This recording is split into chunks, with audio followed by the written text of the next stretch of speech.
Friends, నేను మీ గడగల రమేష్. ఈరోజు నేను చెన్నైకి వచ్చాము. మీరు చూస్తున్నది ఆర్ఆర్ ఎలక్ట్రికల్ అండ్ ప్లంబర్స్.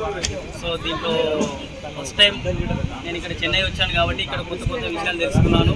అదేవిధంగా కొత్త కొత్త వ్యక్తులతో పరిచయాలు ఏర్పడ్డాయి. సో ఆ కొత్త కొత్త వ్యక్తుల్లో నాకు చాలా అదుగా దొరికిన ఒక వ్యక్తి, అపర మేధావిగా పేరు కాంచిన గిల్ల దివ్యమూర్తిని కలవడం జరిగింది. సో అతనితో మీ ముఖాముఖిగా 2 ముచ్చట్లు మాట్లాడదాం. సో అన్నగారు, వెల్కమ్. నేను మీ గురించి చాలా విన్నాను, మీ మేధస్సులు నేను చాలా చూశాను కూడా. సో ఈరోజు చాలా గర్వకరంగా మిమ్మల్ని కలవడం సంతోషకరము. అన్నగారు, మీరు ఇన్ని అవార్డులు, ఇంత మెమొరీ పవరు, ఇంత ఐక్యూ లెవెల్ మీకు ఎలా సాధ్యమైంది? మనం దేన్నైనా ఇష్టపడాలన్నమాట. మనం ప్రత్యేకమైన శ్రద్ధ ఏర్పరచుకోవాలి. మనం ఒక లక్ష్యాన్ని ఏర్పరచుకొని అటువంటి అడుగుజాల్లో నడవాలన్నమాట. ఒక లక్ష్యాన్ని సిద్ధం చేసుకొని దాని నుంచి ఛేదించే దిశగా మనం ప్రయత్నించాలన్నమాట. ఇప్పుడు మనం ఖచ్చితంగా ఏదైనా అనుకున్నది సాధించగలుగుతాం, అందులో విజయబావట ఎగరగలుగుతాం, ఎప్పటికైనా దిగ్విజయ భరితలో అవుతాం. ఈ సందర్భంగా మనం తమిళనాడులో కలుసుకున్నాం కదా. ఓకే, మీ ఐక్యూ లెవెల్ మాకు తెలుసు. అయినా నా కోసం కాకుండా యూట్యూబ్ ఛానల్ చూసే వారి కోసం ఒకసారిగా ఈ స్టేట్లో ఉన్న రాష్ట్రాలు చెప్పగలరా? ముందుగా మన గట్టగల్ల రమేష్ యూట్యూబ్ ఛానల్ ప్రేక్షకులకు, ఆ ఛానల్కు నమస్కారం తెలియజేసుకుంటున్నాను. ఇప్పుడు నేను తమిళనాడు రాష్ట్రంలో ఉన్నటువంటి 38 జిల్లాల పేర్లు ఇప్పుడు నేను చెప్తున్నాను. అరియలూరు, చెన్నై, కడలేరు, చెంగల్పట్టు, కోయంబత్తూరు, ధర్మపురి, దిండిగల్, ఈరోడు, కరూరు, కల్లకుర్చి, కాంచీపురం, కృష్ణగిరి, కన్యాకుమారి, మధురై, మయిలాదుతురై, నమక్కల్, నాగపట్నం, నీలగిరి, పుదుపట్టే, పెరబలూరు, రాణపేట, రామంతపురం, సాలెం, శివగంగై, తేని, టెక్కాశి, తంజావూరు, తూత్తుకుడి, తిరుపట్టూరు, తిరువరూరు, తిరునల్వేలి, తిరువన్నమలై, వేలూరు, ఇల్లుపురం, విడుదనగర్. మన భారతదేశంలో ఉన్న రాష్ట్రాలు ఎన్ని, అవి ఏమో చెప్పగలరా? చెప్తాను ఒకసారి. మన భారతదేశంలో 28 రాష్ట్రాలు, 8 కేంద్రపాలిత ప్రాంతాలు ఉన్నాయి. ఇప్పుడు వాటి పేర్లు చెప్తున్నాను. అస్సాం, సిక్కిం, గోవా, కేరళ, ఒరిస్సా, హర్యానా, బీహార్, పంజాబ్, జార్ఖండ్, మిజోరాం, త్రిపుర, మహారాష్ట్ర, కర్ణాటక, రాజస్థాన్, గుజరాత్, మేఘాలయ, మణిపూర్, నాగాలాండ్, తెలంగాణ, ఆంధ్రప్రదేశ్, మధ్యప్రదేశ్, ఉత్తరప్రదేశ్, హిమాచల్ ప్రదేశ్, అరుణాచల్ ప్రదేశ్, తమిళనాడు, ఛత్తీస్గఢ్, ఉత్తరాఖండ్, పశ్చిమ బెంగాల్. అదేవిధంగా కేంద్రపాలిత ప్రాంతాల పేర్లు చెప్తున్నాను. జమ్మూ కాశ్మీర్, లడఖ్, ఢిల్లీ, పుదుచ్చేరి, అండమాన్ నికోబార్ దీవులు, డామన్ డైవ్ అండ్ దాద్రా నగర్ హవేలీ, చండీగఢ్, లక్షద్వీప్. అదేవిధంగా మన రాష్ట్రాలు రాజధాని పేర్లు చెప్తున్నాను.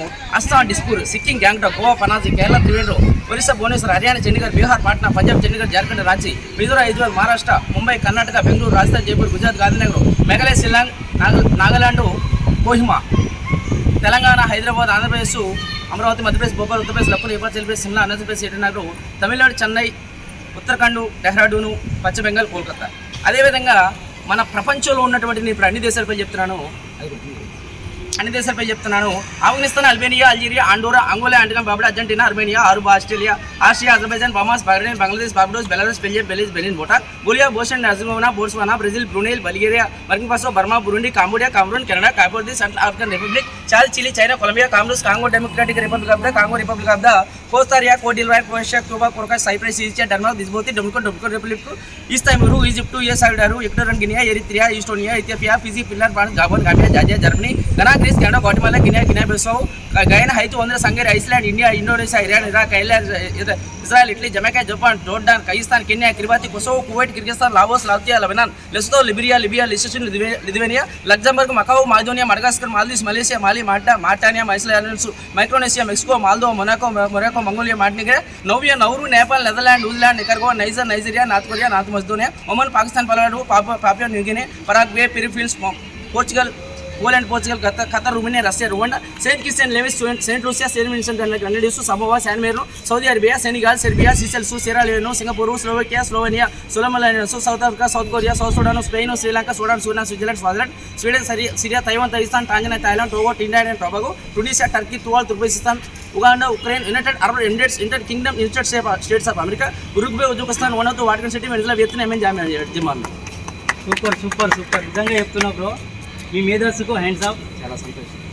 సో మిమ్మల్ని కలవడం చాలా సంతోషదాయకం. Okay, thank you.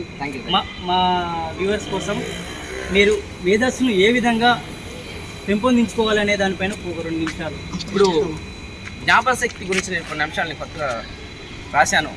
ఎందుకంటే జ్ఞాపకశక్తిలో నేను రాష్ట్రంలోనే ఫస్ట్ వచ్చాను కాబట్టి నేను దాని గురించి కొన్ని సూచనలు చెప్తాను. జ్ఞాపకశక్తి అనేది మనతో పాటు ఉండే డైరీ లాంటిది. జ్ఞాపకశక్తి అనేది ఒక మరపురాని సౌందర్యం. ఇవాళ 100 మంది శారీరక బలంతో చేసేటువంటి పని ఒక జేసీబీ చేస్తుంది. ఆ జేసీబీని కనిపెట్టింది మేధోబలంతో. కాబట్టి శారీరక బలం కంటే మేధో బలం చాలా గొప్పది. ఎంత అందంగా ఉన్న వాళ్ళైనా, ఆడవారైనా, మగవారైనా ఎండకు పోతే ముఖం మాడిపోతుంది. కానీ జ్ఞాపశక్తి అనేది మరపురాని సౌందర్యం. ఉదాహరణకి మనం ఇప్పుడు ఒక సెల్ ఫోన్ కానీ, ఒక వాచ్ని కానీ, దేన్నైనా కానీ తడి ప్రాంతాలకు తీసుకోలేం. అన్ని వస్తువులు అన్ని చోట్ల తీసుకోలేం. కానీ జ్ఞాపశక్తి అనేది మనతో పాటు ఉండే డైరీ లాంటిది. మనం ఎటు పోతే అటు వస్తుంది అనమాట. కాబట్టి మనం చిన్నప్పటి నుంచి కూడా ఒక జిజ్ఞాస ఏర్పరచుకొని ఇది నాకు కావాలి అని ఒక నిర్ణయం తీసుకొని అటువంటి అడుగుజాడలు నడవాలి. మనం నేర్చుకున్న దాన్ని అన్వయించుకొని తూచే తప్పని పాటించి మనం ఖచ్చితంగా మనం అనుకున్న లక్ష్యాన్ని ఛేదించాలి. ఎందుకంటే ఒక మెట్టు ఎక్కితే ఇంకో మెట్టు పడుద్ది. ఒకసారి కొండ చీర అవ్వకూడదు. అంచెలంచెలుగా క్రమక్రమంగా కాలక్రమేపీ ఎదగాలి. ఏ మనిషి అయినా ముందు తనకు ఏది కావాలో గ్రహించి దాని ప్రకారం తన హృదయాన్ని సిద్ధం చేసుకునే వ్యక్తికి ప్రపంచంలో ఏది అసాధ్యం కాదు. మనకి ఏది కావాలో తెలుసుకోవాలి. అటువంటి లక్ష్యాలు వేసుకొని దాన్ని మనం సాధింపు దిశగా మనం వెళ్తే ఖచ్చితంగా మనం విజయబాట ఎగరేయగలుగుతాం. మనం అన్ని రకాల విషయాలు తెలుసుకోవాలి. అనేక రకాల విత్తనాలను విత్తడం ద్వారా నేల ఏ విధంగా సారవంతం అవుతుందో అలాగే రకరకాల విషయాలను తెలుసుకోవడం ద్వారా మనిషి యొక్క మనసు వికసించింది అనమాట. మనం రకరకాల విత్తనాలు విత్తితే నేల సారవంతం అయింది. అలాగే రకరకాల విషయాలు తెలుసుకుంటే మన మనిషి యొక్క మనసు వికసించింది. కాబట్టి మనం ఖచ్చితంగా మనం లక్ష్యాన్ని దిశగా ముందు పోవచ్చు అనమాట. ఎందుకంటే మనం ఎవరిని పట్టించుకోవద్దు. నీ ముందేముంది, నీ వెనకేముంది అనేది మనకు అనవసరం. నీలో ఏముంది అన్నది నీకు ముఖ్యం. ఒకరి నమ్మకంతో పని లేదు. నిన్ను నువ్వు నమ్ముకుంటే చాలు మహాసముద్రాన్ని కూడా దాటగల శక్తి నీ నమ్మకం నీకు ఇస్తుంది. కాబట్టి మన భవిష్యత్తుకు మనమే రూపురేఖలు దిద్దుకోవాలి. మనం దిగజారాలన్నా, మనం అభివృద్ధి కావాలన్నా మన స్వయం కృషి మనకి కారణమైంది. ఇంకొకరు స్వయం కృషి మనకి కారణం కాదు. ఎవరో మనకి బలాన్ని, ఆత్మవిశ్వాసాన్ని ఇస్తారనుకో పొరపాటు. అవి మనలోనే ఉంటాయి. వాటిని వెలిగి తీయడమే పని అనమాట. సమస్య నీదైనప్పుడు దాని పరిష్కారం కూడా నీ దగ్గర ఉంటుంది. ఎదుటివారి దగ్గర కేవలం సలహాలు మాత్రమే ఉంటాయి. మన పుస్తకాలని మనం పుస్తకాలు పెద్ద వేయాలి. సముచిత స్థానం కల్పించాలి. అన్నదానం ఆకలిని తీరిస్తే అక్షర జ్ఞానం అజ్ఞానాన్ని తొలగిస్తుంది. అక్షరం అనేది మన తలరాతను మార్చేటువంటి ఏకైక ఆయుధం. జీవితానికి మంచి పునాది క్రమశిక్షణ అది మనం కలిగి ఉండాలన్నమాట. ఇట్లా అంచెలంచెలుగా మనం ఒక లక్ష్యాన్ని ఏర్పరచుకొని దానికి తగ్గట్టు మనం కృషి చేసి పాటుబడి మనం ఖచ్చితంగా శ్రద్ధ పెట్టి మనం మంచి పుస్తకాలు చదివినట్లయితే ఖచ్చితంగా అభివృద్ధి బాటలో కొనసాగుతాం, ముందంజలో ఉంటాం. అన్ని విధాలుగా భవిష్యత్తులో మనం అన్ని విధాలుగా తీర్చిదిద్దబడగలుగుతాం. కాబట్టి ఎవరికైనా కానీ జీవితంలో సర్వస్వం కోల్పోయిన ఒకటి మాత్రం మిగిలి ఉంటుంది. అదే భవిష్యత్తు. ఇప్పటిదాకా జరిగింది, అది వదిలిపెట్టండి.